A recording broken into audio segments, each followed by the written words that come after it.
Bab 141. Nama, dokter penuh nafsu romantis penulis, Jiang Siwenyu. Plus matikan mengatur ulang. Namun, ular kobra itu mulai bergumam. Lagi pula, menggunakan dia sebagai umpan pasti sangat berbahaya. Ia tidak bisa menahan diri untuk tidak bertanya, kalau begitu, apakah Lin Huan akan mengambil umpannya? Serigala abu mengambil satu langkah ke depan dan menepuk pundaknya sambil berkata, "Kak, bahkan aku tahu tidak pantas meninggalkanmu dalam bahaya. Tapi jika kita tidak mengambil risiko, cepat atau lambat Lin Huan akan menemukan kita."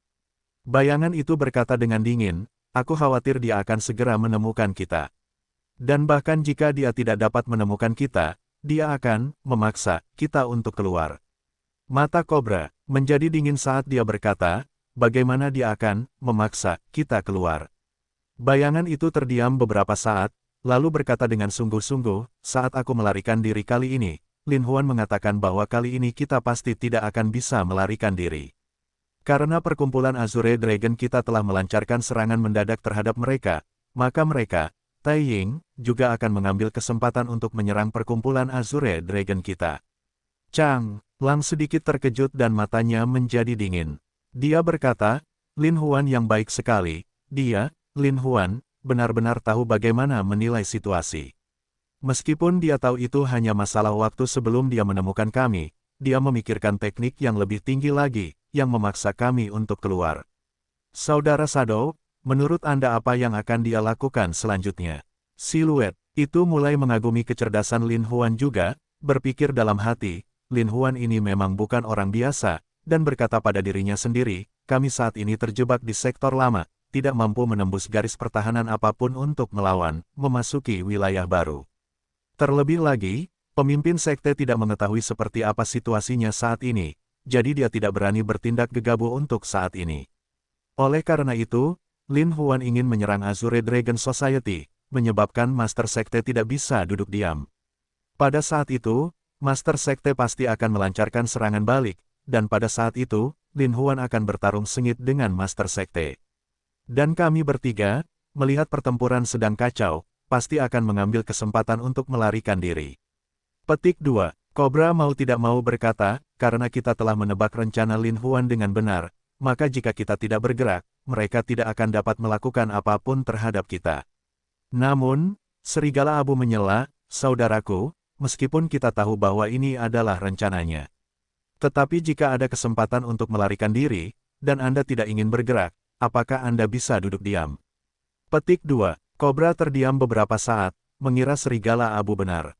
Sekarang setelah mereka dikepung, mereka dapat dengan mudah mengekspos targetnya. Begitu ada kesempatan untuk melarikan diri, siapa yang peduli jika dia adalah jebakan? Ekspresi bayangan itu berubah menjadi serius dan berkata, "Lin Huan adalah salah satu lawan tersulit yang pernah saya temui dalam hidup saya. Strateginya brilian, memberi kami dua pertanyaan pilihan, tidak peduli jalan mana yang kita pilih, kita akan terjebak dalam perangkapnya." Serigala abu segera menjadi serius juga. Menjadikan Lin Huan sebagai musuh benar-benar hal yang menakutkan. Seperti yang dikatakan orang tua Ying, begitu kita keluar dari kekacauan ini, kemungkinan besar dia akan mengatur segalanya untuk kita, pencarian ala karpet akan memaksa kita tidak punya tempat untuk bersembunyi. Kobra menyadari betapa parahnya situasi dan tidak bisa menahan nafas dalam-dalam. Setelah jeda yang lama, dia berkata, "Saudara Shadow, kita tidak bisa hanya duduk di sana dan menunggu kematian. Jika Anda punya ide bagus, katakan saja. Selama saya bisa membantu, saya pasti tidak akan mengatakannya setengah-setengah." "Tidak," serigala abu tertawa dan berkata, "Kak, kenapa kamu tiba-tiba begitu optimis?" Kobra tidak bisa menahan diri untuk tidak menundukkan kepalanya sedikit dan dengan malu-malu berkata, "Kuncinya adalah Lin Huan ini bertindak terlalu jauh, saya tidak bisa membiarkan dia terus menjadi sombong." Siluet itu mencibir, dan berkata, "Benar, karena Lin Huan telah memberi kita masalah yang sulit, kita juga memberinya masalah yang sulit." Serigala abu melanjutkan, "Saudara Shadow, apa yang akan kamu lakukan selanjutnya?" Tatapan bayangan itu tiba-tiba menjadi sangat dingin, dan tatapannya menjadi semakin tajam. Ia membisikkan sesuatu kepada mereka berdua, dan ketika keduanya mendengarnya, mereka langsung tertawa terbahak-bahak.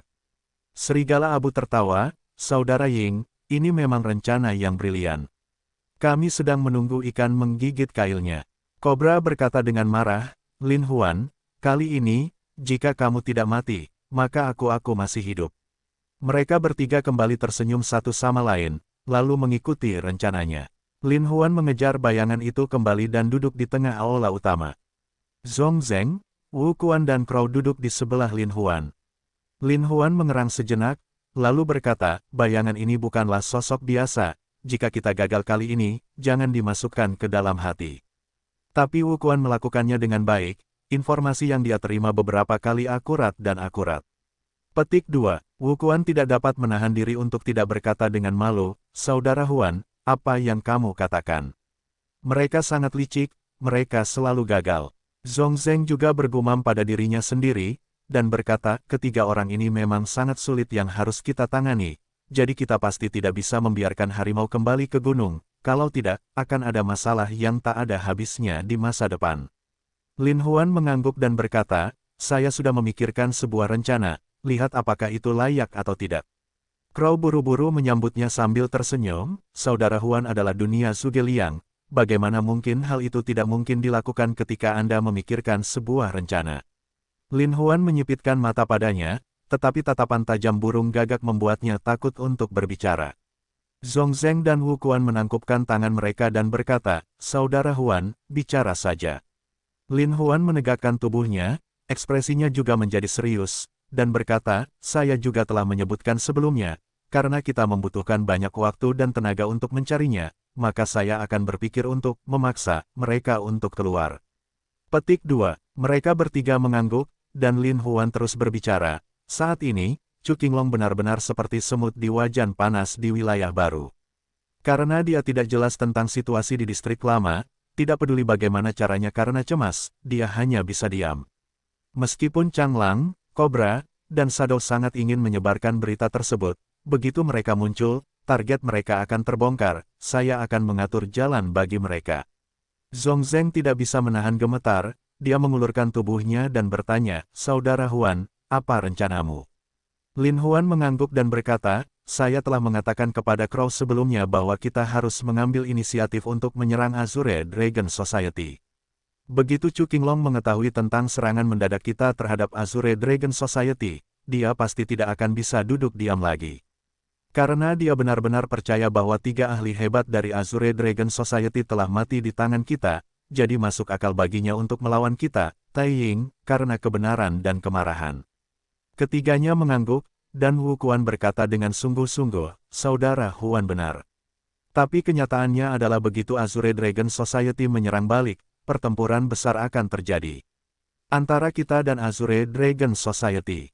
Dengan cara ini, Ashe Wolf dan yang lainnya tidak akan punya kesempatan untuk melarikan diri. Lin Huan segera mengangguk dan berkata, inilah yang saya bicarakan. Ketika saatnya tiba, Azure Dragon Society akan menyerang kita dalam skala besar, dan mereka akan bertarung sengit dengan kita. Tai Ying Trio Ashe Wolf ingin memanfaatkan kekacauan untuk melarikan diri.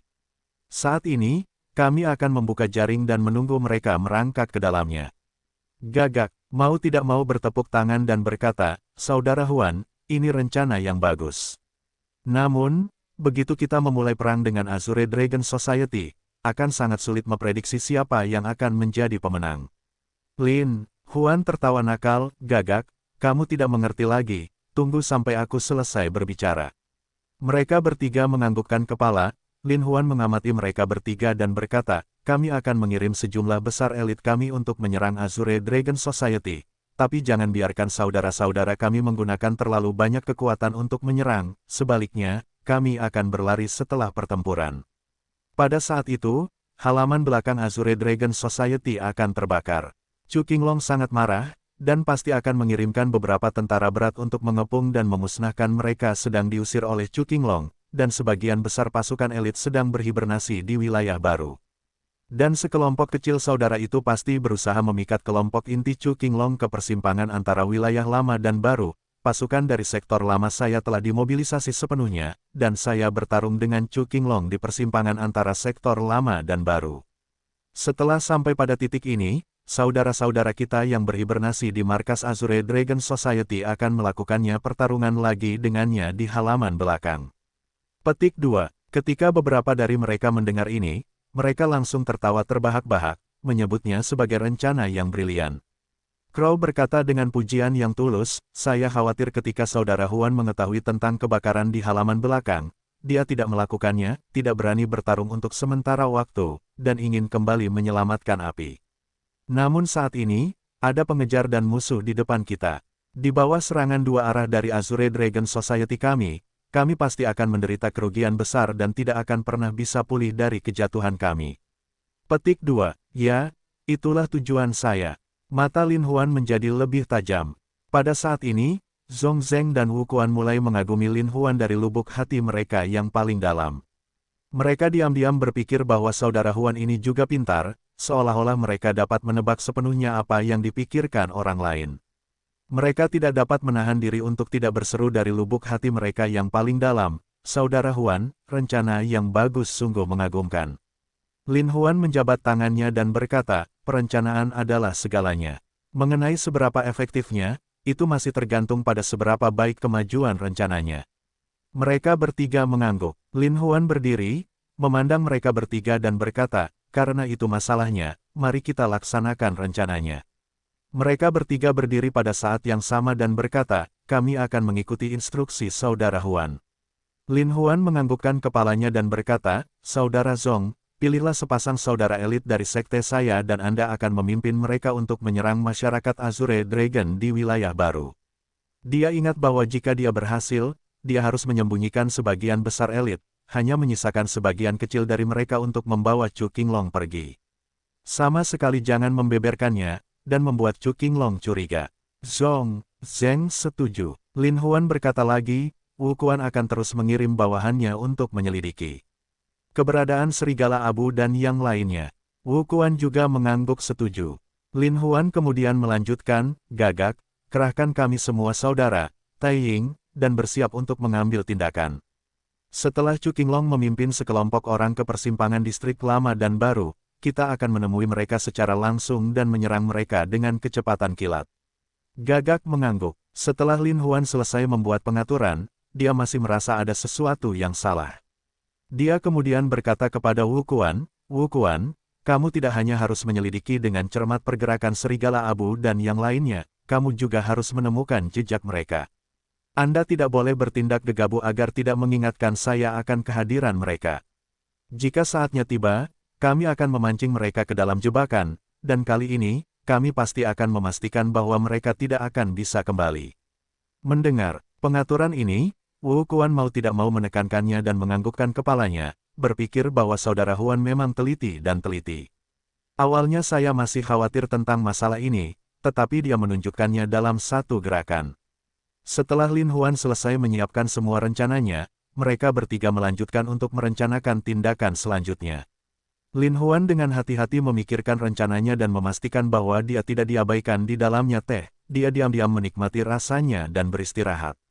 Namun, tepat pada saat itu, Wu Quan bergegas masuk, dan ketika dia tiba di depan Lin Huan, dia melihat Lin Huan mencicipi teh dengan penuh minat dan berdiri di samping menunggu. Lagi pula, jarang sekali Lin Huan bisa sebebas itu, jadi dia tidak ingin mengganggunya. Lin Huan meletakkan cangkir tehnya dan bertanya, "Wu Quan, apa yang terjadi padamu begitu terburu-buru?" Mengangguk dan berkata, "Saya sedang memikirkan apakah saya harus memberitahu Anda atau tidak." Lin Huan melambaikan tangannya, memberi isyarat agar dia duduk, dan berkata, "Ungkapkan saja pikiranmu." Lalu berkata, "Saudara Huan, ada saudara yang telah menemukan jejak kobra." "Oh," Lin Huan mengerutkan kening, "apakah informasinya dapat dipercaya?" "Dapat diandalkan." Saudara-saudara melihatnya dengan mata kepala sendiri, berjanji dengan tulus. "Ada yang aneh dengan kemunculannya kali ini." Lin Huan bertanya, "Benar, Saudara Huan, rencana kami sudah berjalan, mengapa tidak berpura-pura bahwa kita belum menemukannya?" Wu Quan berkata dengan sungguh-sungguh. "Tidak." Lin Huan melambaikan tangannya dan berkata, "Karena dia berani muncul, kemungkinan besar dia sedang mencoba mencari cara untuk menghubungi Chu Qinglong. Kalau mereka sampai di garis, kita defensif," ujarnya. "Lalu apa yang harus aku lakukan?" Wu Quan mau tidak mau bertanya. "Bawalah saudara-saudara dan ikuti aku." Lin Huan berdiri dan berkata. Wu Quan tidak dapat menahan diri untuk menghentikan Lin Huan dan berkata, "Saudara Huan, sebenarnya, beberapa hari ini, kami semua telah mengakui Anda sebagai guru sekte kami. Jika semuanya berjalan lancar, tidak peduli siapa yang membunuh kobra, kami tidak akan dapat mengumpulkan segala kelebihan. Posisi ketua sekte hanya akan menjadi milik Saudara Huan. Saudara Huan, sebagai pemimpin Master Geng A, kamu harus mengambil alih. Namun, Kobra dan Ash Wolf ini adalah ahli yang luar biasa. Terutama bayangan seni bela diri kuno. Bahkan lebih sulit untuk mengatasinya. Jadi kita tidak boleh kehilangan kesempatan apapun." Wu Quan menganggukkan kepalanya dengan berat, dia memanggil saudara-saudaranya, menyambut Lin Huan, dan maju bersama. Lin Huan bertanya tentang detail bagaimana Wu Quan menemukan kobra. Wu Quan menjawab, "Hari ini, saudara-saudara mengetahui bahwa kobra pernah pergi ke pasar musim semi surga untuk membeli makanan. Setelah itu, saudara-saudara mengikutinya sampai ke jembatan Bigou." Lin Huan mau tidak mau bertanya dengan heran, "Kami tidak menemukan jejak Ash Wolf atau bayangannya." Wu Quan menggelengkan kepalanya dan berkata, "Saya mendengar dari saudara-saudara saya bahwa kobra sendirian. Ketika dia sampai di bawah jembatan Bigou dan melihat tidak ada seorang pun di sekitarnya, dia melahap semua yang dibelinya." Lin Huan menepuk kepalanya dan berkata, "Aneh." Wu Quan mau tidak mau bertanya, "Saudara Huan, apakah di sana ada masalah di sana?"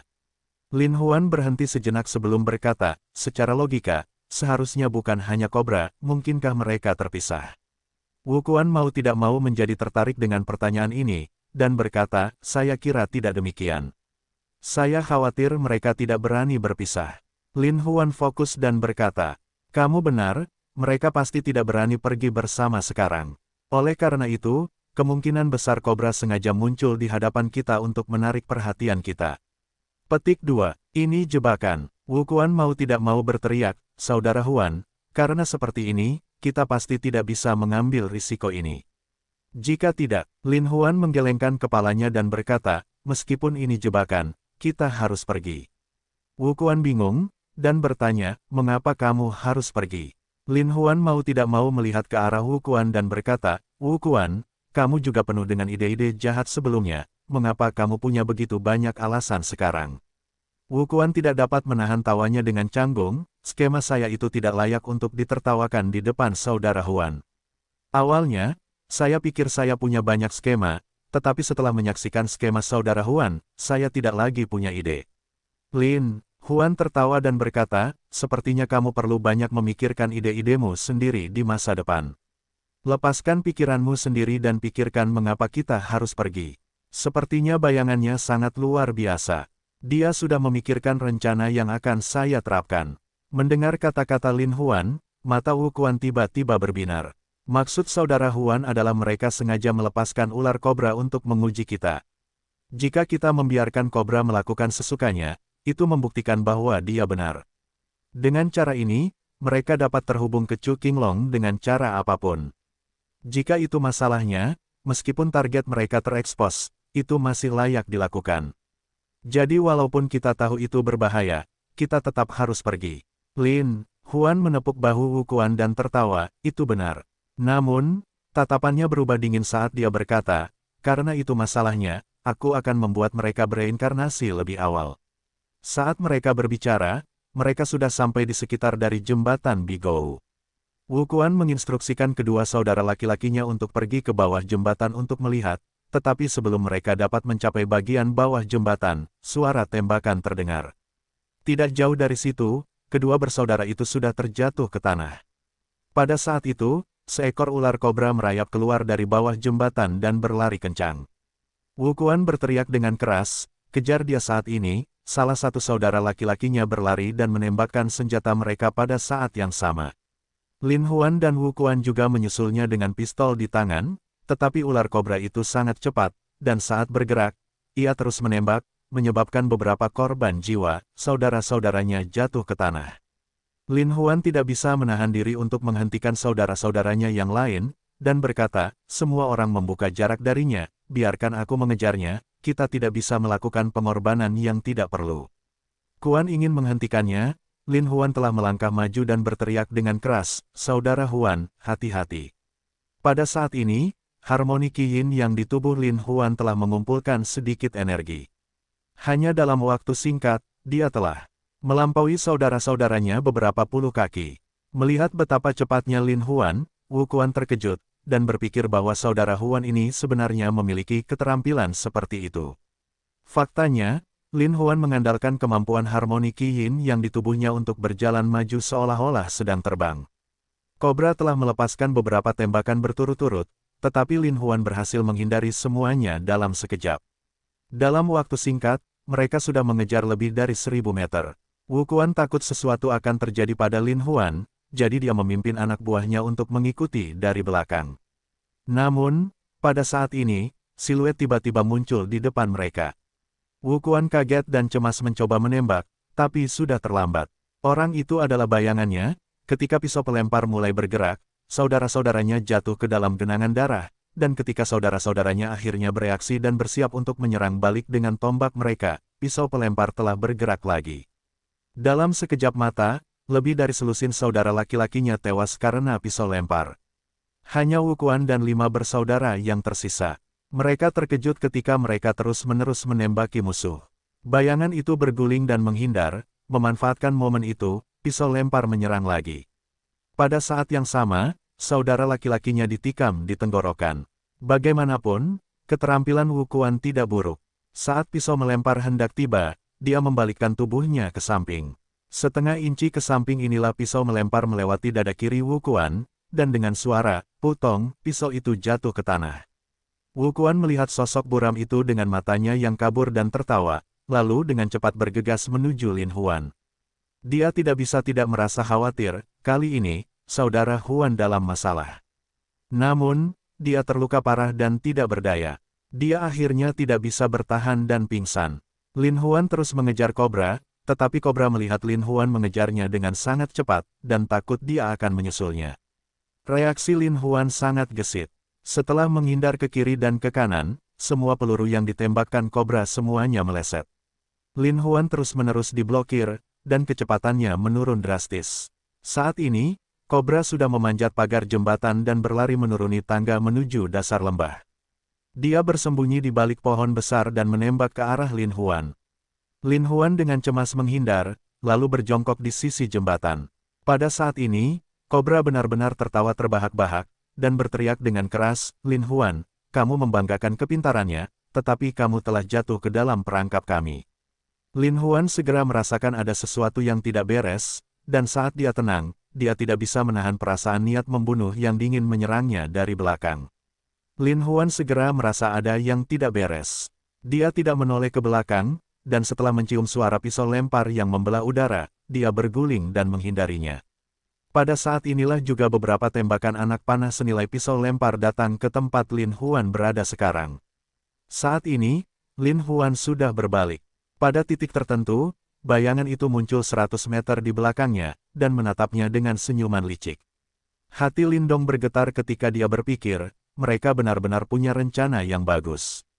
Mereka benar-benar menggunakan metode seperti itu untuk memikatku. Sosok itu tertawa dingin, "Lin Huan, terakhir kali kamu mengirim orang untuk mengepung dan memusnahkanku, aku berada dalam keadaan yang sangat menyesal. Ini benar-benar penghinaan terbesar dalam hidupku. Hari ini, aku akan membunuhmu untuk melampiaskan amarahku." Begitu bayangan mengatakan itu, pisau pelempar menyerang lagi. Lin Huan menghadapinya secara langsung, meskipun dia terkejut, dia tidak panik. Saat pisau melempar terbang ke udara, peluru Lin Huan juga terbang melewatinya. Melihat beberapa pisau lempar telah terbang ke sisinya, Lin Huan mau tidak mau menghindar, dalam keadaan yang sangat menyedihkan, dan cukup beruntung untuk menghindarinya. Adapun peluru yang ditembakkan Lin Huan, kecepatannya bahkan lebih mencengangkan. Dalam waktu singkat, ia sudah terbang di depan siluet itu. Bayangan itu mengambil pisau lempar dan menjatuhkan beberapa di antaranya, dan dengan sebuah lompatan, dia berhasil menghindarinya. Lin Huan tahu bahwa hari ini, mereka telah memasang jebakan. Belum lagi bayangan satu orang sudah sangat merepotkan untuk dihadapi, bahkan ada kobra di belakang yang sedang mengamatinya dengan iri. Bahkan serigala abu yang mahir dalam seni pedang dan pedang panjang tidak tahu di mana dia berada. Kemungkinannya tidak menguntungkannya hari ini. Namun, Lin Huan telah berlatih seni tertinggi dan keberaniannya jauh melampaui Lin Huan saat itu.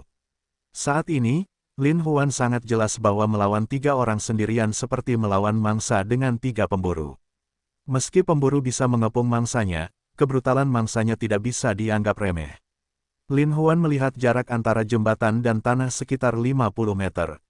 Jika itu terjadi di masa lalu, dia pasti tidak akan berani melompat ke bawah dengan mudah. Namun saat ini, tidak hanya dia dikepung dan menghadapi bahaya yang akan segera terjadi, Lin Huan juga sangat percaya diri dengan teknik kultivasi kebahagiaan mutlak miliknya. Lin Huan dan Shadow hanya bertukar pukulan, dan tidak ada pihak yang berhasil mendapatkan keuntungan apapun. Adapun bayangan yang mahir menggunakan pisau melempar, dia tahu dengan jelas bahwa keterampilan tombak Lin Huan adalah yang terbaik. Jadi, jika rencananya berhasil, dia harus memaksa Lin Huan membuang senjatanya, atau membuang semua pelurunya meskipun gerakan ini sangat berbahaya, bayangan itu tidak punya pilihan selain mencobanya. Sosok itu segera mengeluarkan 5 pisau lempar lagi dan terus terbang menuju Lin Huan. Melihat pisau melempar itu terbang ke arahnya, Lin Huan tidak ragu-ragu lagi dan melompat ke bawah jembatan. Bayangan itu tidak menyangka Lin Huan akan mengambil risiko sebesar itu dan melompat dari jembatan. Dia segera bergegas menuju tempat Lin Huan melompat turun. Di balik pohon besar, kobra menyaksikan Lin Huan melompat turun dari jembatan dan mengaum, "Lin Huan, akan kutunjukkan keahlian tombakku." Segera, dia keluar dari balik pohon besar, dan membidik sosok Lin Huan yang terjatuh. Manusia kobra itu berada di tanah, dan dengan pengalaman menembaknya, dia dapat sepenuhnya menghitung kecepatan jatuhnya Lin Huan. Jadi ketika mereka menembaki Lin Huan dan Lin Huan berada di udara, mereka tidak dapat mengelak. Bisa dikatakan ini waktu terbaik untuk melakukannya. Lin Huan diam-diam membenci kobra ini karena begitu hina. Matanya langsung berubah dingin ketika dia berkata, "Kamu ingin membunuhku. Kamu tidak semudah itu, secepat itu." Beberapa peluru dari kobra ditembakkan ke arah Lin Huan dengan ketepatan yang tak tertandingi. Beberapa peluru ini secara akurat memahami lokasi jatuhnya Lin Huan. Jika Lin Huan ada di udara, dia pasti akan ditembak mati. Keterampilan bayangan dan tombak serigala abu jauh melebihi milikku. Saya akan membiarkan mereka melihat keterampilan tombak kobra saya.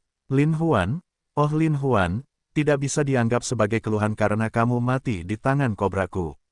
Lin Huan masih di udara, meski dia tidak bisa mengelak. Tapi dia bisa membalas tembakan dengan senjatanya dan setiap peluru terbang ke arahnya dengan akurasi yang tak tertandingi. Jika dia tidak membalas, ular kobra akan menembak dia di dahi dan dada, masing-masing lokasi berakibat fatal.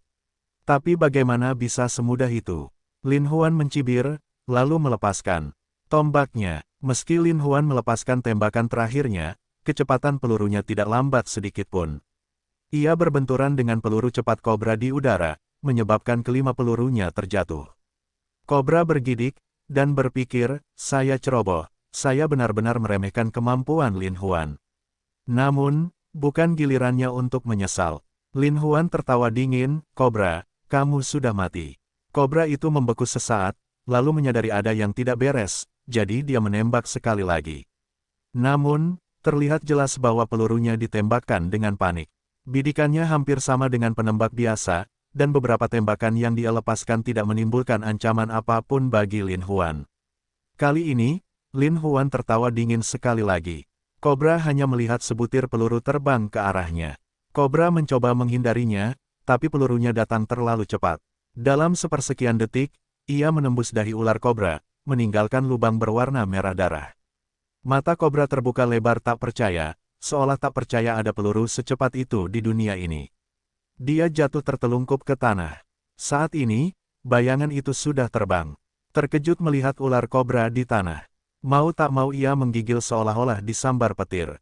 Alasan mengapa kobra benar-benar dibunuh oleh Lin Huan ketika ditembak oleh Lin Huan dalam situasi di mana ia memiliki keunggulan absolut mungkin bukan hanya karena skillnya lebih rendah dari lawan, tetapi juga karena meremehkan kemampuan orang lain, karena kecerobohannya. Bayangan itu mau tidak mau mengevaluasi kembali Lin Huan, dan merasa bahwa Lin Huan tidak bisa diremehkan. Melihat Lin Huan telah menceburkan dirinya ke sungai, pisau lemparnya melesat ke dalam air. Meskipun pisau lemparnya ganas, ketika sampai di air, karena daya apung air, sebagian besar kekuatannya berkurang. Lin Huan mengikuti aliran air dan mengalir ke bawah. Bayangan itu tahu bahwa jika dia tidak menyingkirkan Lin Huan hari ini, akan ada masalah yang tak ada habisnya di masa depan. Dia kemudian memanggil Ash Wolf, dan mereka menuju ke sungai bersama. Bayangan itu awalnya berencana menggunakan ular kobra untuk memikat Lin Huan ke jembatan, sementara ular kobra bersembunyi di hutan untuk menyergap mereka. Kemudian, dia akan melawan Lin Huan secara langsung. Di jembatan, Lin Huan terpaksa mundur ke dalam hutan di tepi sungai. Pada saat itu, dengan serangan penjepit dua arah miliknya dan kobra terhadap Lin Huan, tidak peduli seberapa bagus keahlian menembak Lin Huan, di bawah serangan penjepit dua arah, bahkan jika dia tidak kalah, dia akan tetap mendapatkan semua peluru. Pada saat ini, Chang Lang dan Lin Huan, yang bersembunyi dalam penyergapan, saling berhadapan. Mereka yakin bahwa keterampilan tombak Lin Huan bersifat mistik, tetapi seni bela dirinya lemah. Tapi serigala abu telah melatih seluruh tubuhnya seni bela diri yang kuat, jadi kemana pedang panjang itu mengarah, Lin Huan pasti akan terpaksa mundur selangkah demi selangkah. Kemudian, dia dan kobra akan dapat melihat Lin Huan dipermainkan oleh serigala abu dengan pedang panjangnya, terlihat sangat menyedihkan. Namun, dia tidak menyangka Lin Huan tidak akan mundur selangkah demi selangkah ke dalam hutan lebat, dan jatuh ke dalam perangkapnya. Sebaliknya, dia melompat ke sungai yang bergelombang dengan segala cara. Yang lebih dibencinya adalah kobra sebenarnya tidak bisa menahan nafasnya, dan ingin memanfaatkan ketidakmampuan Lin Huan untuk menghindar saat dia melompat ke arus deras untuk mengambil nyawanya. Awalnya ini adalah peluang besar, namun kesalahannya adalah kobra telah meremehkan lawannya, jadi dia yakin Lin Huan pasti akan mati. Namun pada akhirnya, bukan saja Lin Huan tidak mati, ia bahkan kehilangan nyawanya. Dari sini, Lin Huan tahu bahwa saat kobra mundur ke hutan lebat, Lin Huan sudah yakin dia akan mati. Di sana, karena itulah dia tidak segan-segan mengambil resiko bertarung dengan kobra dan terjun ke sungai yang bergelombang. Kecepatan reaksi Lin Huan sangat mencengangkan, menyebabkan bayangan itu khawatir tak terkendali. Lin Huan terjun ke tengah sungai, yang kecepatannya sangat tinggi. Lin Huan sempat mencoba berenang menuju pantai, namun terdorong mundur oleh aliran air. Pada saat ini, Lin Huan telah berjuang untuk waktu yang lama, tetapi karena kehabisan energi, dia tidak bisa menahan diri untuk berhenti berjuang tanpa alasan. Lin Huan terkejut, mungkinkah saya akan mati tenggelam? Namun, meskipun dia akrab dengan air, dia tidak pandai dalam hal itu. Dia sudah menghabiskan seluruh energinya setelah berjuang beberapa saat. Lagi pula, dia sudah lama berada di bawah air. Lin Huan sekarang merasa seperti tercekik, dan terus-menerus meminum beberapa suap air. Seperti kata pepatah, hanya ketika seseorang berada dalam waktu paling berbahaya barulah dia dapat melihat potensi tersembunyi dalam tubuhnya. Di bawah rentetan serangan yang terus-menerus, Lin Huan tidak dapat bernapas, dan berada di ambang kematian. Namun, pada saat ini, Lin Huan, yang masih memiliki sedikit kejelasan, tiba-tiba berpikir. Dia ingat bahwa dia telah lama mengolah buku harta karun yang menyenangkan. Setelah Lin Huan menyentuh pemikiran ini, dia akan mencoba menyesuaikan ki batinnya dan menggerakkan ki batin di dantiannya. Karena Lin Huan telah menghabiskan seluruh kekuatannya dan hampir kehilangan kesadaran akibat dampak aliran air, semua usaha yang dia lakukan sia-sia. Namun, Lin Huan tahu lebih banyak bahwa ini adalah satu-satunya kesempatannya dan mau tidak mau menggunakan seluruh kekuatannya untuk memindahkan ki batin keluar dari tubuhnya. Setelah beberapa kali mencoba, harmoni Qi Yin Yang yang disimpan di tubuhnya akhirnya dipindahkan. Aura harmoni Yin Yang Qi berbeda dengan manusia, itu adalah aura yang memiliki kemampuan luar biasa. Setelah aura ini dipindahkan oleh Lin Huan, aura itu akan langsung menyebar ke 8 meridian luar biasa Lin Huan. Lin Huan hanya merasakan seluruh tubuhnya menjadi lebih jelas sepertinya harmoni Qi Yin yang benar-benar memiliki kegunaan yang luar biasa. Lin Huan sangat gembira, di bawah air yang mengalir, Qi-nya tenggelam ke dalam dantiannya dan mengaktifkan harmoni Qi Yin Yang. Yang mengejutkan Lin Huan adalah ketika dia melatih seni tertinggi di bawah air, dia benar-benar mencapai efek yang luar biasa. Lin Huan merasa Qi harmoni Yin Yang di tubuhnya bersirkulasi lebih cepat daripada saat dia berkultivasi, dan kemampuan regenerasinya bahkan lebih kuat dan lebih bersemangat. Hal ini membuat Lin Huan sangat bahagia, dan dia merasa kecepatan kultivasinya akan lebih cepat di bawah air ini daripada sebelumnya.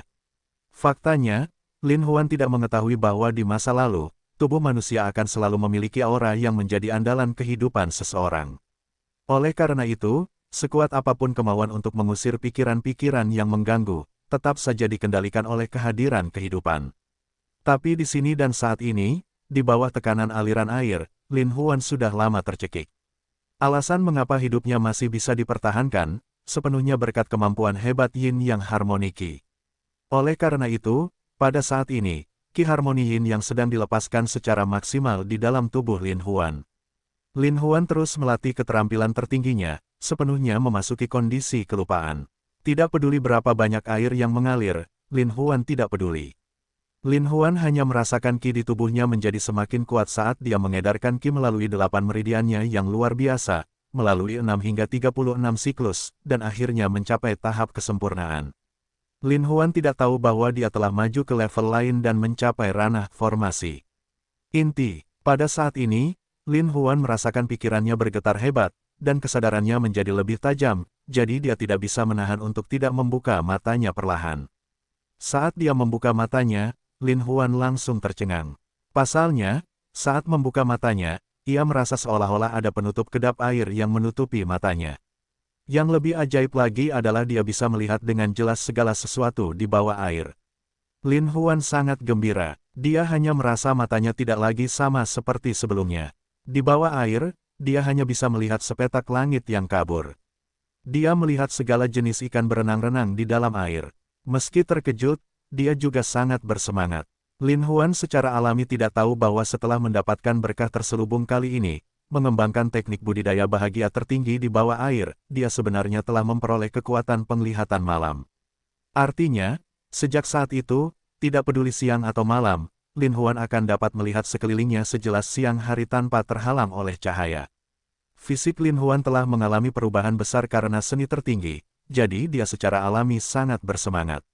Saat Lin Huan merasa bangga, dia tiba-tiba melihat jaring yang sangat besar muncul di depannya. Lin Huan terkejut, dia ingin menggunakan seluruh kekuatannya untuk berenang, tetapi tidak ada yang bisa dia lakukan. Jika Lin Huan tidak berenang, mungkin dia tidak akan terjebak dalam jaring ikan. Namun, saat dia berenang, dia secara tidak sengaja terjebak dalam jaring ikan. Lin Huan mengutuk, dan diseret hidup-hidup. Sepanjang hidupnya, dia terjebak dalam jaring ikan seperti ikan. Jika dia mengatakan bahwa dia akan ditangkap, bukankah dia akan ditertawakan oleh orang lain? Saat Lin Huan bertanya-tanya, dia mendengar suara wanita yang jelas berkata, "Kakek, menurutku Yuer ini besar, apakah kamu percaya aku telah menarik ikan sebesar itu?"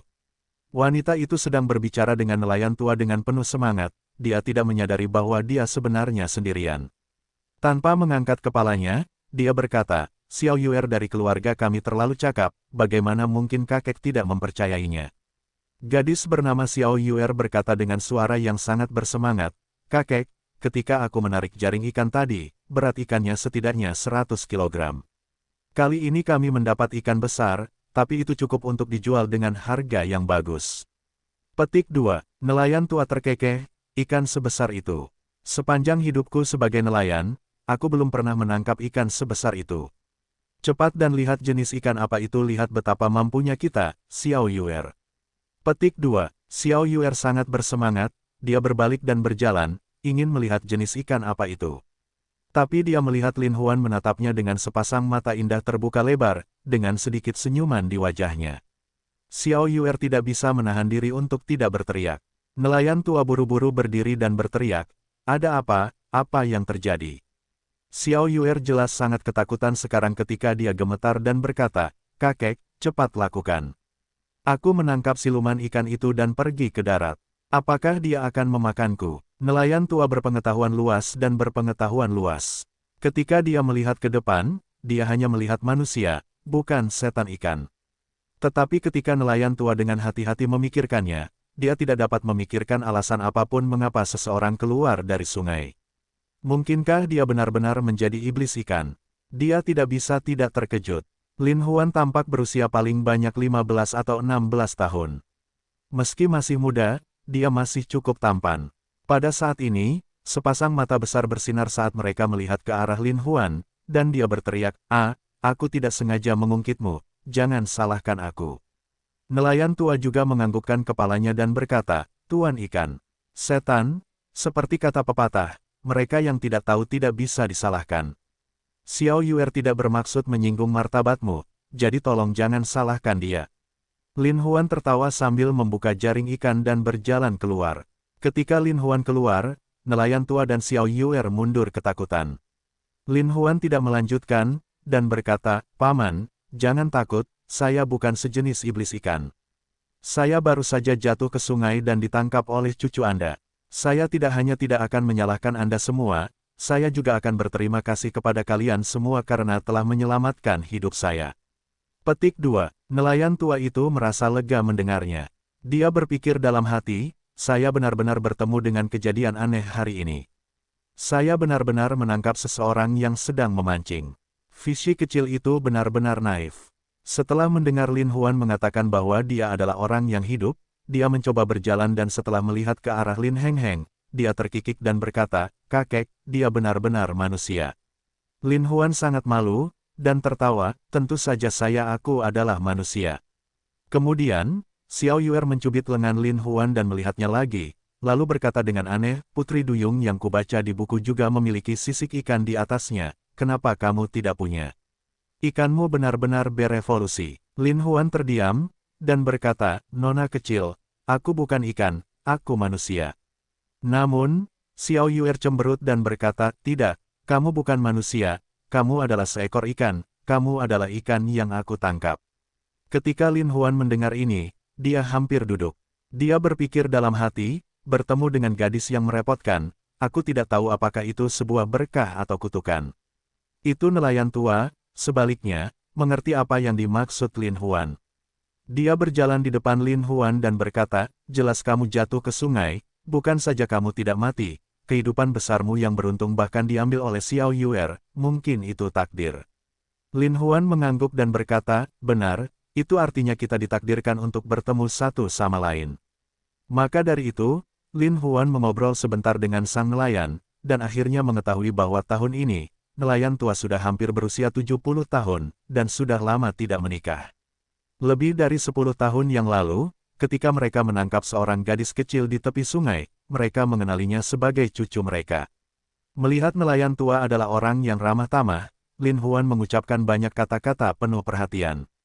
Namun, karena mengira ada sesuatu yang penting dalam pikirannya, dia tidak bisa berlama-lama lagi. Jadi dia berkata, "Paman, saya masih memiliki sesuatu yang penting untuk diurus. Saya harus mengurusnya tepat waktu. Saya pasti akan membalas budi karena menyelamatkan hidup Anda di masa depan."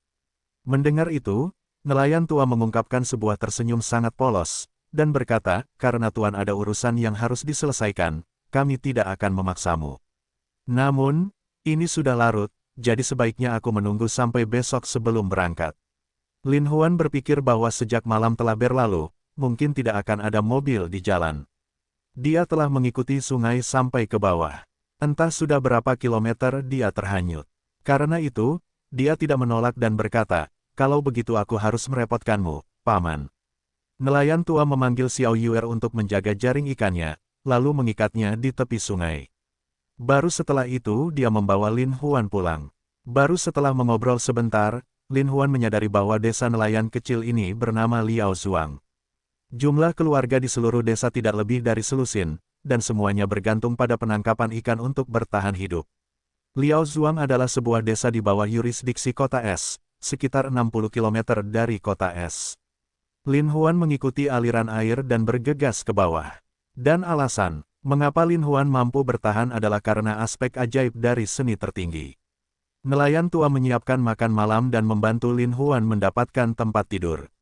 Lin Huan mengucapkan terima kasih yang sebesar-besarnya. Di sisi lain, Xiao Yuer sangat penasaran dengan Lin Huan.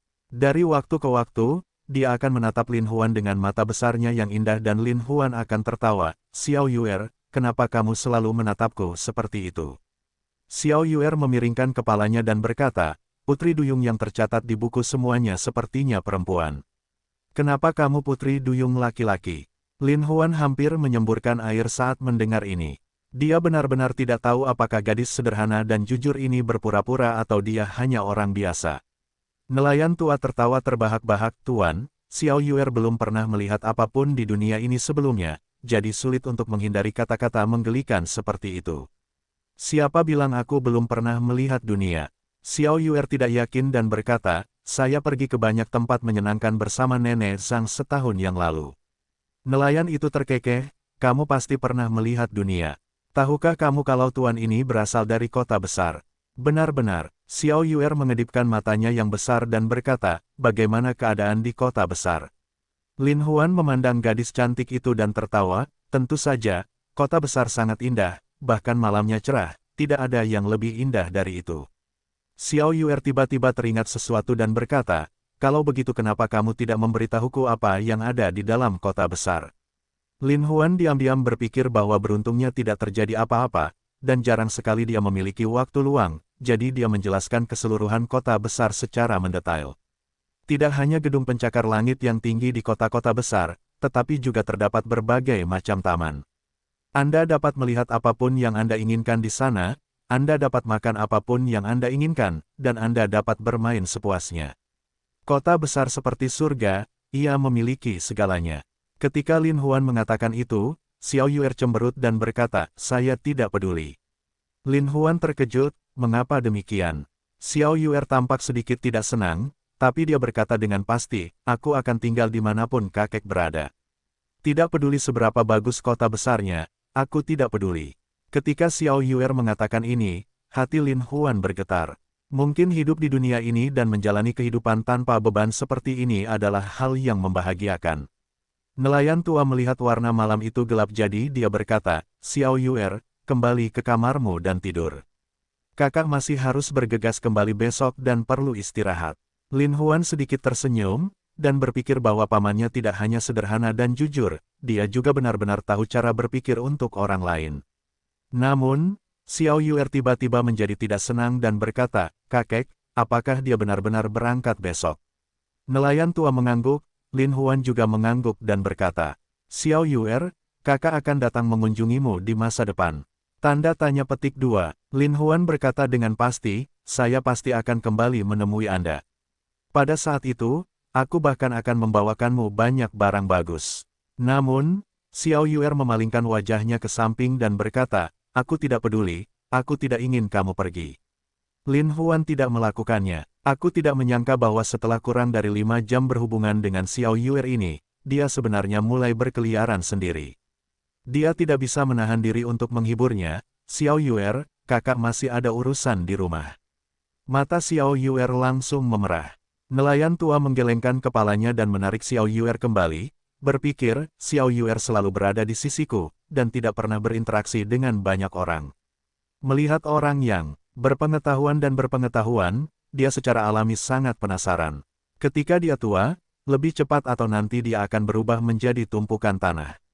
Lalu, siapa yang akan menjaga Xiao Yuer? Melihat Tuan Lin tidak terlihat seperti orang jahat, mengapa tidak mempercayakan Xiao Yuer padanya? Tanda tanya, tanpa alasan Xiao Yuer menyelamatkan nyawanya. Mungkin itu adalah takdir, karena Xiao Yuer tidak mungkin mengikutinya sepanjang hidupnya, dan karena ini hanya masalah waktu, dia pasti akan meninggalkannya. Karena dia masih hidup, dia sebaiknya membiarkan Xiao Yuer pergi dan melihat-lihat. Tanpa dia, Xiao Yuer bahkan tidak memiliki kemampuan untuk mengurus dirinya sendiri. Lelaki tua itu merasa getir ketika memikirkan hal ini. Bagaimanapun, usia tidak menunggu orang, tetapi Xiao Yuer masih muda. Pada usia itu, dia tidak akan bisa melangkah lebih jauh. Pada saat itu, siapa yang akan menjaga Xiao Yuer? Hal ini memang menjadi perhatian nelayan tua. Nelayan tua telah memikirkan pertanyaan ini sepanjang malam dan tidak menutup matanya sepanjang malam. Pada hari kedua, Lin Huan mengucapkan selamat tinggal kepada nelayan tua dan bersiap untuk pergi. Kata-kata nelayan tua ada di ujung lidahnya, tapi dia tidak mengatakannya dengan lantang. Saat ini, Xiao Yuer menarik lengan Lin Huan dan berteriak, kamu adalah ikanku, aku tidak akan melepaskanmu. Lin Huan berpikir bahwa dia sebenarnya telah menjadi ikan orang lain. Dia tidak bisa menahan senyum dan berkata, Xiao Yuer, jangan khawatir, kakak pasti akan kembali. Bagaimana jika kamu tidak kembali? Xiao Yuer sedikit pun tidak bisa mempercayai kata-kata Lin Huan. Lin Huan berpikir bahwa meskipun dia mengatakan itu, begitu dia kembali, dia bahkan mungkin tidak dapat kembali setelah terjerat dengan segala macam hal. Dia tidak bisa menahan diri untuk tidak menggelengkan kepalanya dan berkata, "Jangan khawatir, aku adalah ikanmu. Jika aku tidak kembali, kamu bisa memancingku keluar dari sungai." Xiao Yuer sungguh naif. Setelah mendengar apa yang dikatakan Lin Huan, dia tidak bisa menahan tawa. Ketika Lin Huan melihat ini, dia tidak bisa menahan gemetar. Mata besar Xiao Yuer tersenyum seperti bulan baru yang cerah. Bulu mata panjang itu semakin terlihat seperti dua kipas kecil yang lucu. Kulitnya semurni porselen. Lin Huan mau tidak mau berpikir dalam hatinya, Xiao Yuer ini benar-benar kecantikan yang langka. Begitu memikat di usia yang begitu muda, aku bertanya-tanya betapa cantiknya dia ketika dia besar nanti. Lin Huan menghela nafas dalam hatinya, tapi masih banyak hal yang perlu diurus, dan ini bukan waktunya untuk ditunda. Karena itu, dia kembali memberi hormat kepada nelayan tua dan berbalik untuk pergi. Xiao Yuer berteriak, "Saudaraku, aku akan memancing di sungai setiap hari mulai sekarang, sampai kamu kembali." Lin Huan sedikit terkejut, dan berpikir, benar-benar gadis yang lugu. Dengan senyum dingin, dia pergi. Namun, saat ini, dia mendengar suara sedingin tulang, yang sepertinya datang dari neraka berkata, "Lin Huan, kamu tidak bisa pergi." Tubuh Lin Huan gemetar, mengira bayangan itu sangat cepat. Tapi sebelum Lin Huan sempat berpikir, bayangan itu sudah terbang dan berdiri 3 meter dari Lin Huan. Apa yang berbeda dari yang terakhir kali adalah bayangan itu tidak memakai penghalang hitam berpakaian hitam. Sekarang, dia mengenakan penghalang hitam berpakaian hitam sekali lagi. Bagi Lin Huan yang pernah melepaskan pakaian hitamnya, penghalang hitam bisa dikatakan sebagai penghinaan terbesar dalam hidupnya.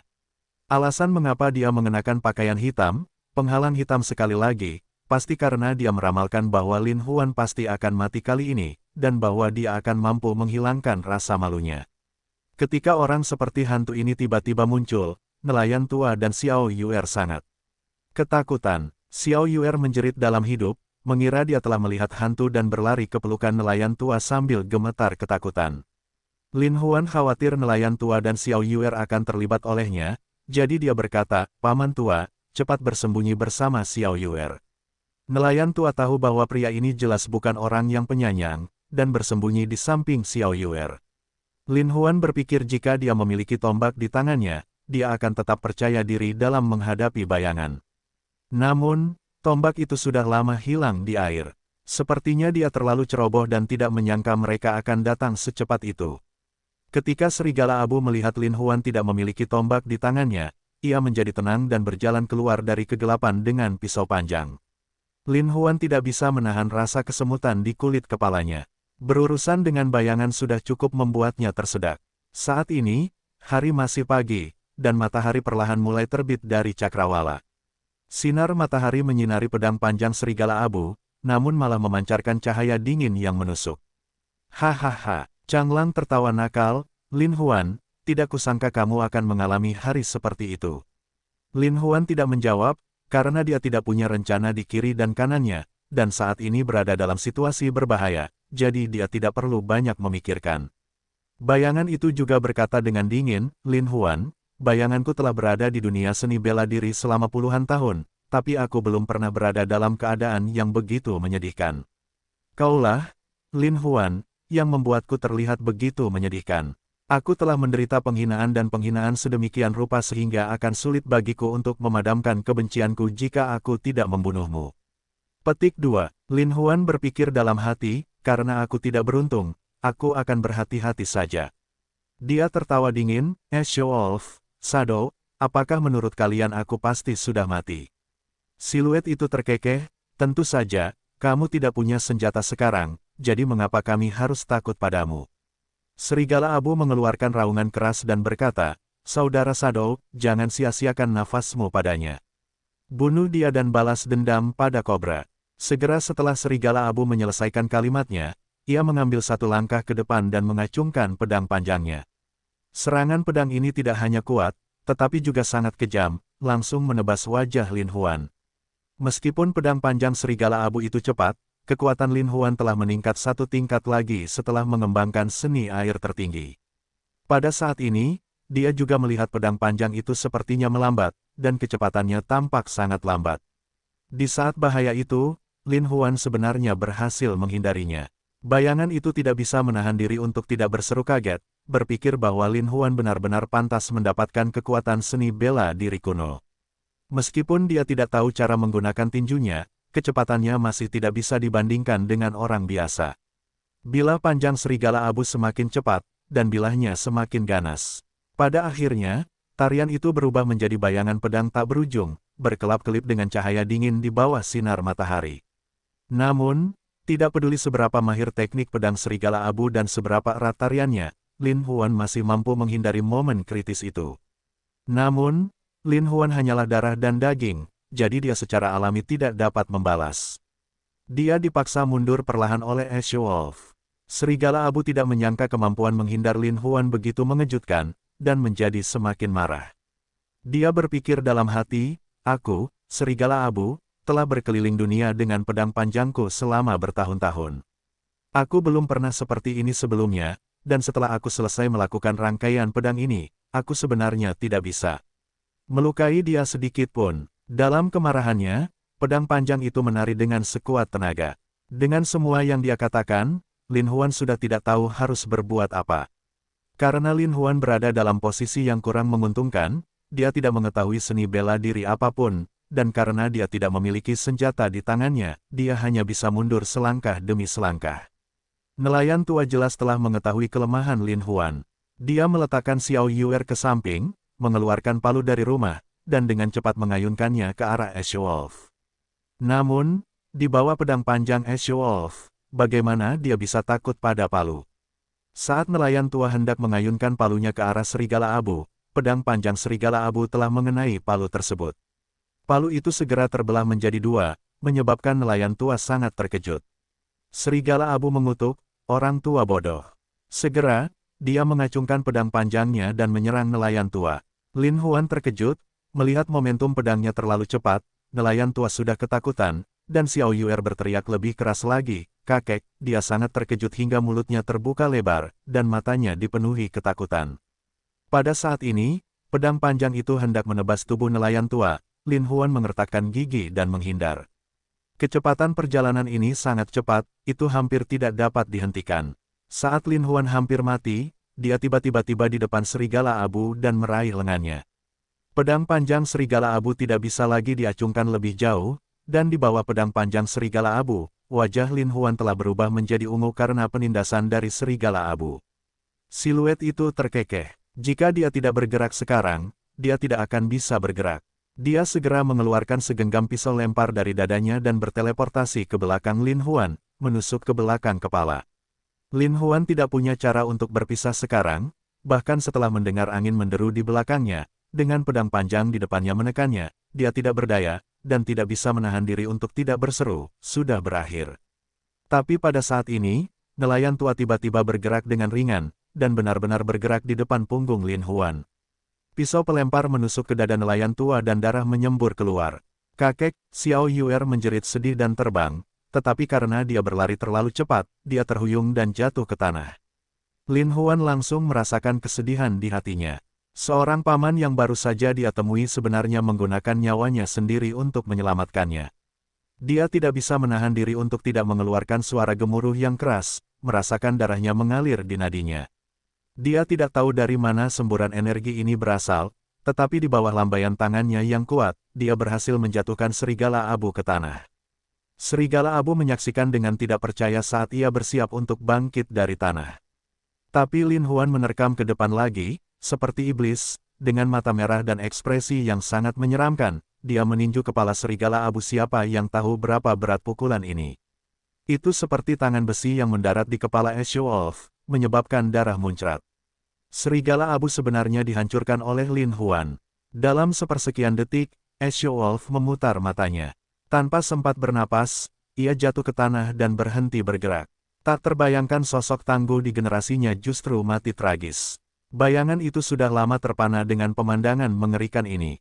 Bahkan jika Lin Huan tidak menggunakan kekuatan 800 kg, dia masih bisa menggunakan 500 kg kekuatan itu. Lalu, seberapa kuat Lin Huan? Hal ini menyebabkan Shadow tidak berani merenung terlalu dalam. Pada saat ini, Lin Huan sudah naik dari tanah, dan dengan marah menatap bayangan itu seperti binatang. Purba, sosok itu terkejut dan kemudian menembak ke arah Lin Huan lagi. Namun, Lin Huan berjalan ke arahnya dengan langkah besar, menatapnya dengan jijik. Bayangan itu terus-menerus mengirimkan beberapa pisau lempar, tapi semuanya dihindari oleh Lin Huan. Terlebih lagi, kekuatan Lin Huan yang tak terbayangkan barusan telah menyebabkan bayangan itu gemetar ketakutan. Ia tidak berani melawan Lin Huan secara langsung saat ini, dan dengan suara mendesing, ia dengan cepat terbang menjauh. Melihat bayangan itu kabur, Lin Huan tidak mengejarnya. Saat ini, aura di tubuhnya masih melonjak tanpa henti. Meskipun ki harmoni yin yang dilatih Lin Huan mampu naik satu level di dalam air, mencapai ranah, formasi inti, itu tidak berguna karena dia tidak mengetahui metode untuk mengendalikannya. Jika bukan karena nelayan tua yang menghalangi pisau lemparnya, mustahil baginya untuk mengaktifkan aura di tubuhnya dan kemudian menggunakannya sendiri. Spirit Ki Lin Huan berputar, dia dengan cepat duduk di tanah dan mulai menyesuaikan kinya. Ketika dia akhirnya membuka matanya, dia melihat Xiao Yuer memeluk nelayan tua dan meratap tanpa henti. Hati Lin Huan terluka, dia dengan cemas berjalan ke arah nelayan tua dan menghentikan pendarahannya. Tapi saat ini, nelayan tua sudah menghirup lebih banyak udara dan lebih sedikit bernapas. Xiao Yuer berteriak keras, "Kakek, kakek, jangan mati, jangan tinggalkan aku." Alasan mengapa nelayan tua mendukungnya dengan mata tertutup adalah karena Xiao Yuer. Ini adalah kekhawatiran terbesar dalam hidupnya. Sekarang dia memandang Xiao Yuer dan berkata, "Xiao Yuer, jangan sedih. Orang akan mati, bahkan jika kakek meninggal, aku akan tetap melindungimu di surga. Aku tidak ingin kamu mati. Jika kamu mati, apa yang harus aku lakukan?" Lin Huan berlutut di samping nelayan tua, mengetahui keinginannya dan tidak bisa menahan rasa sakit. Nelayan tua menatap Lin Huan, dan menggunakan kekuatan terakhirnya untuk berkata, "Tuan, saya tahu Anda bukan orang biasa. Orang yang paling saya khawatirkan saat ini adalah Xiao Yuer. Saya akan menyerahkannya kepada kamu, aku harap kamu akan menjaganya dengan baik." Lin Huan mengangguk dengan berat, dan berkata, "Paman, jangan khawatir, aku pasti akan menjaga Xiao Yuer dengan baik. Biarkan dia tumbuh sehat dan bahagia." Menatap Xiao Yuer lagi, matanya dipenuhi nostalgia yang tak terbatas, dan berkata, "Xiao Yuer, kakak akan menjagamu dengan baik di masa depan." Xiao Yuer menangis tanpa henti, menangis sambil berkata, aku tidak mau, aku hanya ingin kakek." Nelayan tua masih banyak bicara, tapi dia tidak bisa mengatakannya dengan lantang. Lin Huan menoleh ke samping, dan hidungnya mulai masam, seolah hendak menangis. Xiao Yuer melemparkan dirinya ke pelukan nelayan tua dan menangis. Lin Huan tahu bahwa nelayan tua meninggal karena dia, dan merasa sangat bersalah di dalam hatinya. Namun, saat ini, dia tidak punya pilihan lain. Melihat Xiao Yuer yang menangis, dia tahu sulit baginya untuk menerima kenyataan ini. Tapi saat ini, Tai Ying dan masyarakat Azure Dragon berada di ambang pertempuran. Jika dia terus menghilang, mungkin akan menimbulkan kepanikan di kalangan anggota geng. Karena itu, Lin Huan menemukan telepon umum di pintu masuk desa, menghubungi nomor Crow, dan menceritakan semua yang telah terjadi. Crow awalnya khawatir dengan hilangnya Lin Huan, dan telah mengirim saudara-saudaranya untuk melihat-lihat. Ketika dia mengetahui bahwa Lin Huan aman dan sehat, dia secara alami sangat gembira. Crow bertanya di mana Lin Huan berada dan segera mengirim orang untuk menyambutnya. Lagi pula, dari kemarin hingga hari ini, sejak Lin Huan menghilang, baik Liu Mengya maupun Liu Mengya merasa gelisah, mengganggu burung gagak untuk tidak melepaskan dan menanyakan orang tersebut. Crow memegang kedua wanita cantik itu di tangannya tanpa daya, tapi dia juga tidak bisa bersembunyi. Dia hanya bisa gigit jari dan berkata, "Saudara Huan memiliki nasib baik, saya pasti akan baik-baik saja." Namun, bagaimana mungkin kedua wanita cantik ini percaya bahwa seekor gagak bisa begitu terlibat dengan mereka? Ketika mereka mengetahui berita Lin Huan, mereka tentu saja sangat gembira dan segera melaporkan kabar baik tersebut kepada kedua wanita cantik itu. Baru pada saat itulah kedua wanita cantik itu menjadi tenang dan melepaskan burung gagak itu. Crow cukup beruntung bisa menyingkirkan kedua wanita cantik itu, tapi merasa lega, dan segera mengatur agar bawahannya pergi dan menyambut Lin Huan.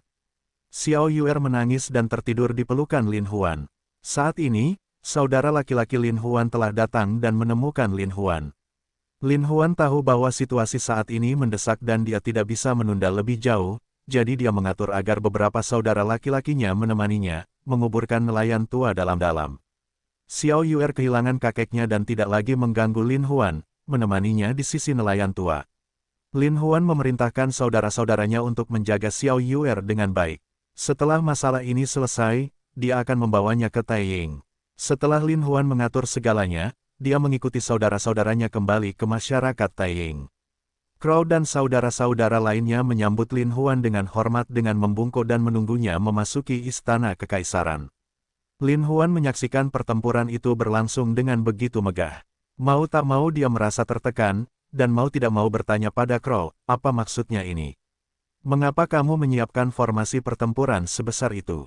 Gagak tertawa dan berkata, Saudara Huan, kalian semua, saudara-saudara, tahu bahwa kamu membunuh kobra dan serigala biru, dan bahwa kamu menyimpan dendam yang besar terhadap Taiying. Itu sebabnya saudara-saudara kami telah mengakui kamu sebagai pemimpin sekte kami dari dasar mereka, hati. Baru sekarang Lin Huan mengerti. Dia mengangkat kepalanya dan melihat sekeliling, tetapi dia tidak melihat Wu Quan, dan mau tidak mau bertanya, di mana Wu Quan? Crow buru-buru bertanya, Saudara Huan, dia terluka parah, dan diselamatkan oleh mereka di rumah sakit. Karena dia belum melewati masa berbahaya, saya khawatir dia dalam masalah. Lin Huan terkejut, berpikir bahwa ketika dia jatuh ke dalam perangkap yang dibuat oleh bayangan hari itu, bayangan itu pasti telah menjaga Wu Quan dan yang lainnya sebelumnya. Meskipun Wu Quan dan yang lainnya memiliki lebih dari selusin tombak, untuk menghadapi bayangan yang memiliki kekuatan seni bela diri kuno, mereka pasti akan kehilangan lebih banyak daripada yang didapat. Saat ini, Lin Huan memahami situasinya dan tidak menuju ke istana. Sebaliknya, dia berbalik dan bertanya, di rumah sakit mana dia berada? Rumah sakit Cahaya Suci, kata Gagak cepat. Lin Huan mengangguk dan berkata, cepat, ikuti saya ke rumah sakit Cahaya Suci. Saudara Huan, mengapa kamu pergi ke rumah sakit Cahaya Suci? Gagak bertanya, bingung. Selamatkan dia. Lin Huan langsung melanjutkan dan mengucapkan dua kalimat dengan dingin. Wu Quan memiliki informasi yang sangat baik dalam pencarian tersebut, dan bahkan mengatur agar saudara-saudaranya melakukan mata-mata. Lin Huan tidak ingin kehilangan bakat sebaik itu, bukan. Mengandalkan teknik akupunkturnya sendiri, serta harmoni yin yang dia miliki saat ini, jika dia menggunakannya bersama-sama, mungkin bisa menyelamatkan nyawa Wu Quan. Jika hanya dokter biasa di rumah sakit, Wu Quan mungkin akan mati. Ketika Crow mendengar ini, dia tidak berbicara lagi. Lin Huan mengatur agar saudaranya pergi ke lemari obatnya, dan kemudian langsung menuju rumah sakit Cahaya Suci. Namun, begitu mereka tiba di rumah sakit Cahaya Suci, Wu Quan masih berada di ruang operasi untuk menyelamatkan mereka. Lin Huan tidak bisa masuk saat ini. Crow sangat marah sehingga dia menarik seorang perawat dan berteriak, cepat buka pintunya, biarkan kami masuk. Meski perawat gemetar ketakutan, dia tetap berkata dengan tekad, ini rumah sakitnya, pasien sedang diselamatkan, kami tidak akan mengizinkan siapapun masuk. Gagak meraung dengan marah, apakah kamu sedang mencari kematian? Cepat buka pintunya. Perawat memandangnya seperti burung gagak yang ganas. Dia tahu bahwa dia tidak boleh dianggap enteng dan bergumam, aku akan dihukum. Melihat perawat itu sangat ketakutan, Lin Huan memberi isyarat kepada Crow untuk menurunkannya, dan berkata, pasien di sana adalah saudara baik kita, mohon maafkan saya, dan biarkan saya masuk untuk menyelamatkannya. Anda, perawat itu jelas tidak mempercayai Lin Huan, dan berkata, ini, saya tidak mampu memikul tanggung jawab ini. Lin Huan tidak bisa menahan rasa dingin di matanya, dan berkata dengan acuh tak acuh, lalu jika saudaraku dibunuh olehmu, lalu siapa yang akan bertanggung jawab? Meskipun nada suara Lin Huan sangat tenang, nadanya mengesankan dan sedingin es, bahkan lebih menakutkan daripada teriakan jahat Crow. Perawat itu terdiam sesaat sebelum dia buru-buru berkata, saya masuk dulu. Saya akan bertanya pada ketua Zhang. Lin Huan mengangguk, lalu perawat membuka pintu dan masuk.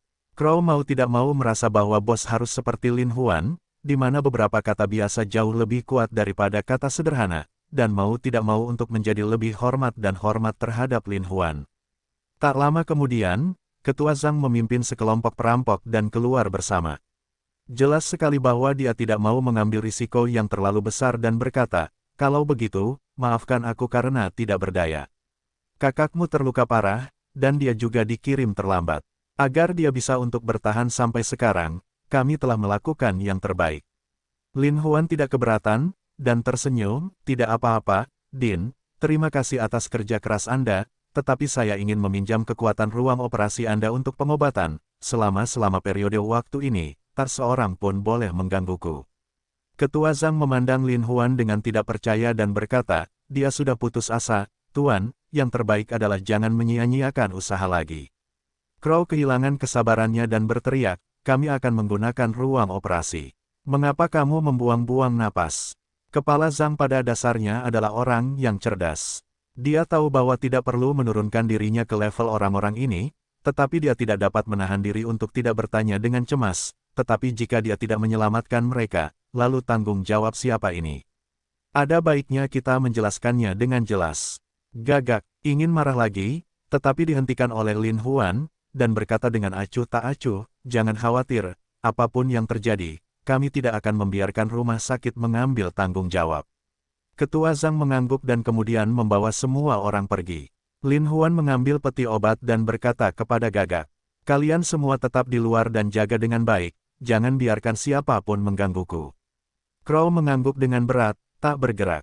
Belati itu masih tertusuk di dada kirinya. Ia mengira karena dokter tidak berani mencabut belati tersebut, mungkin ia khawatir jika ia mencabutnya, Wu Kuan pasti akan mati. Untuk dapat mempertahankan nyawa Wu Kuan, Lin Huan membuka peti obat dan mengeluarkan semua jarum perak dari peti obat.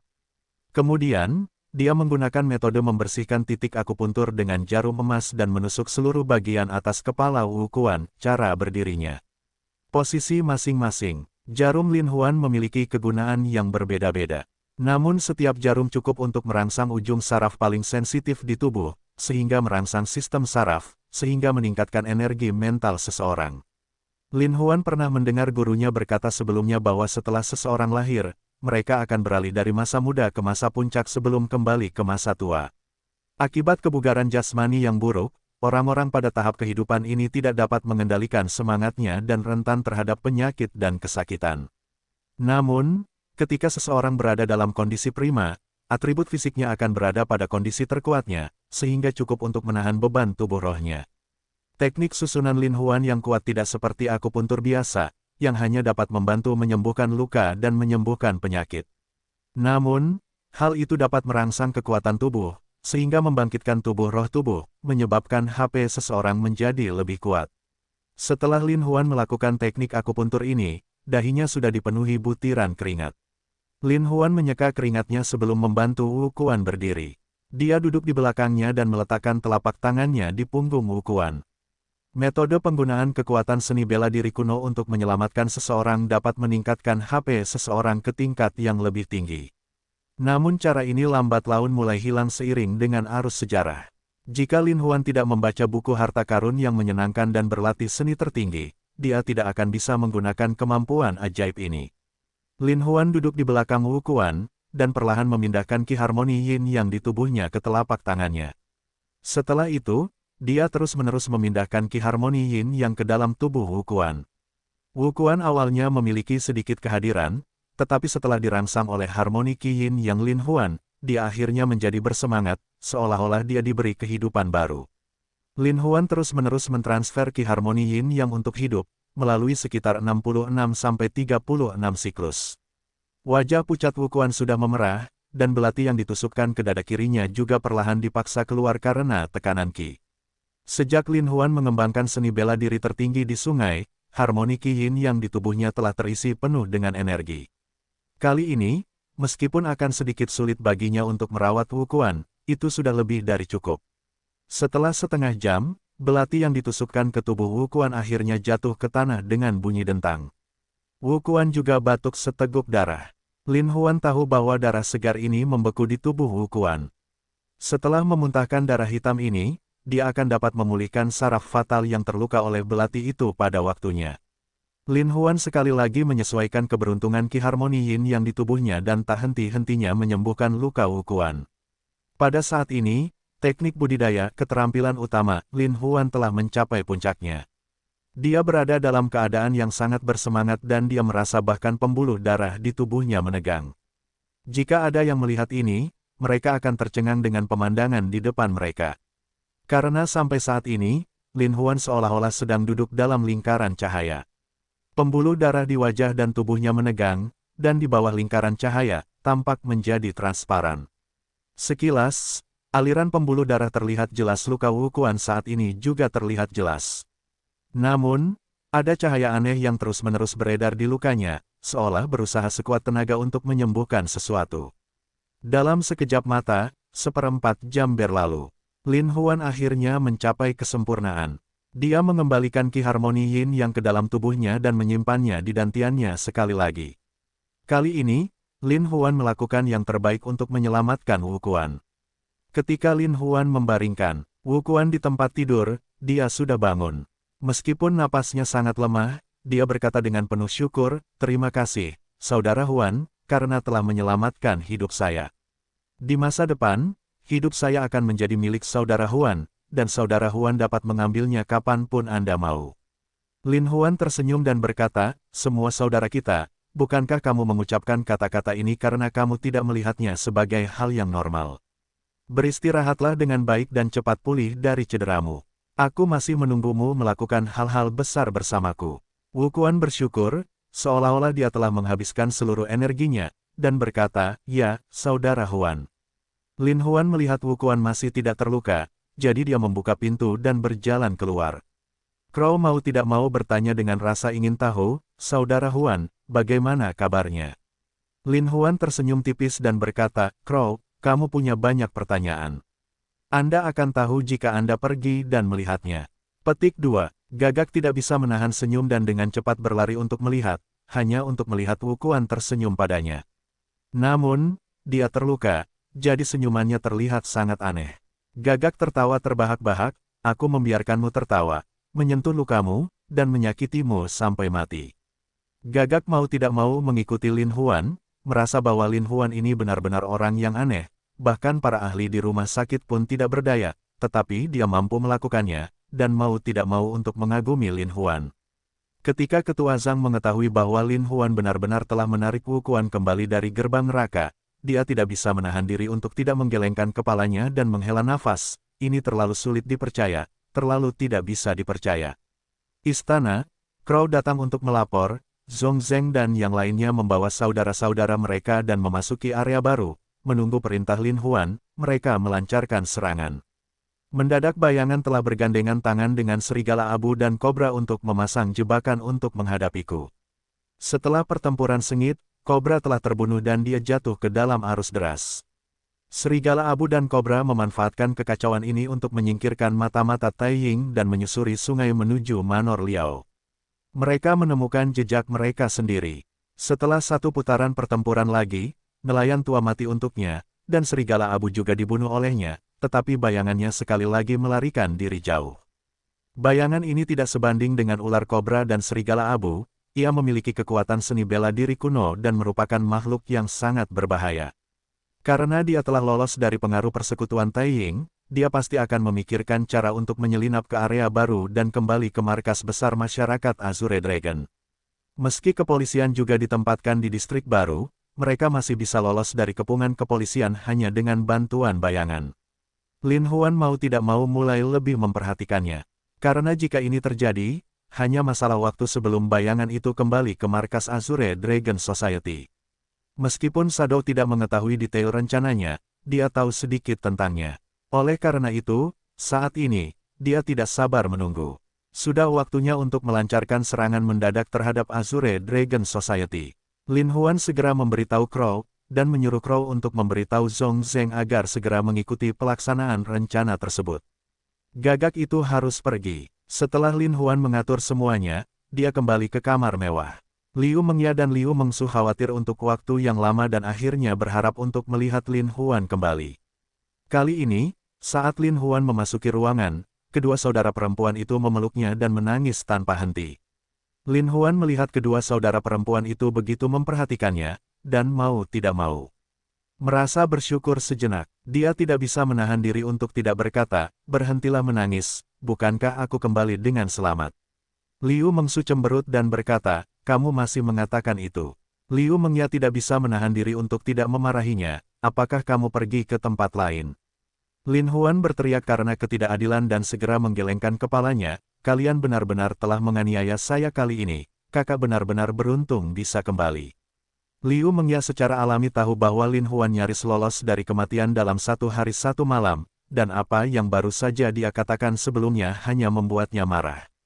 Dia tidak bisa membantu tapi tersenyumlah sedikit dan berkata, "Kakak, kamu sudah hampir 2 hari tidak menyentuh seorang wanita, bukankah kamu terburu-buru?" Liu Mengya tahu bahwa Lin Huan harus mengembangkan seni tertinggi selangkah demi selangkah, dan setiap hari, dia harus menyuplai aura seorang wanita, jika tidak budidayanya akan terhambat. Sekarang dia mengatakannya dengan lantang, wajahnya langsung memerah. Kakak nampaknya dia akan memakan kalian sekarang juga.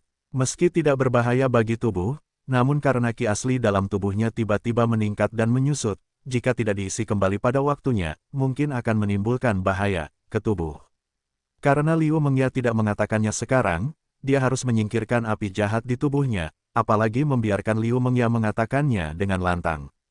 Dengan itu, Lin Huan melambaikan tangannya dan membawa satu di masing-masing tangannya saat dia berjalan menuju tempat tidur. Lin Huan memiliki aura aneh dari harmoni Qi Yin Yang, dan kekuatannya tidak dapat dibandingkan dengan biasanya. Pada saat ini, memeluk kedua saudara perempuan itu sangatlah mudah. Lin Huan melemparkan kedua saudara perempuan itu ke tempat tidur sambil terkikik. Saat Lin Huan hendak menerkamnya, kedua saudara perempuan itu mendorongnya dan berkata, "Mandilah, jika kamu tidak mandi, kamu tidak diperbolehkan menyentuh kami." Lin Huan tidak bisa menahan diri untuk tidak mencium baunya sendiri, dan benar saja, bau amis yang tidak sedap menyerang lubang hidungnya. Ia mengira setelah sekian lama berendam di sungai kemarin, badannya pasti tidak bersih. Bukankah akan sia-sia jika terkontaminasi oleh wanita cantik dari kedua gadis itu? Dia langsung tertawa nakal dan berkata, "Aku akan segera kembali." Lin Huan datang ke kamar mandi dan mandi, memikirkan wajah cantik kedua saudara perempuan dan tubuh mereka yang tanpa cacat. Mau tak mau dia menjadi bersemangat, karena dia merasa tubuh bagian bawahnya, Lao Er, telah tumbuh kuat dan sehat seperti rebung setelah hujan musim semi. Lin Huan dengan cemas mandi, mengeringkan tubuhnya, membungkus dirinya dengan handuk mandi, dan berjalan keluar. Dia kemudian memasuki kamar tidur dan melihat kedua saudara perempuan itu terbaring di tempat tidur telanjang seperti dua ikan yang sangat cantik. Mereka saling bersentuhan dan terengah-engah. Lin Huan langsung dikejutkan oleh pemandangan indah di depannya, dan tubuh bagian bawahnya tidak bisa menahan diri untuk tidak melayang ke langit. Lin Huan tertawa dan membuang handuk mandi, melemparkan dirinya ke antara mereka berdua. Dia hanya merasa terkena kulit es dan tulang giok yang sejuk dan tenang, kehalusan tak terbatas itu segera membuat Lin Huan merasa sangat nyaman. Tangan Lin Huan membelai puncak bulat dan tegak kedua saudara perempuan itu, seolah membelai sutra.